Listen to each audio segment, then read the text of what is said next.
वर्ध्याच्या मसाडा परिसरातील वैशाली नगर आणि ज्ञानेश्वर नगर भागात एका पिसाळलेल्या श्वानाने चांगलाच धुमाकूळ घातला आहे।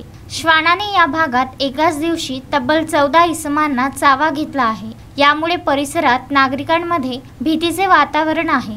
चावा घेतलेल्यांमध्ये एक 2 वर्षाचा बालक, एक म्हातारी, 3 मुली आणि एक व्यक्ती आणि 8 मुलांचा समावेश आहे। कुत्रा एवढ्यावरच थांबला नाही तर परिसरात सतत फिरत नागरिकांच्या मागे धावतोय।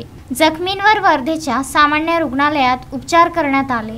या पिसाळलेल्या श्वानाचा बंदोबस्त करण्याची मागणी नागरिकांनी केली आहे। हे कुत्रं आलं होतं मसाड्यामध्ये, वैशाली नगरमध्ये। ते 4-5 पोराला चावलं, लहान पोरीला चावलं, एका बाईला चावलं, एका माणसाला चावलं। अंदाजे 14 लोक आहेत। आम्ही पुष्कळ फोन केले मसाड्यामध्ये वार्ड मेंबरला, पण एकही कोणी आलं नाही। सरकारी दवाखान्यात सगळ्यांना आणलं। अश्विन शाह, विदर्भ न्यूज, वर्धा।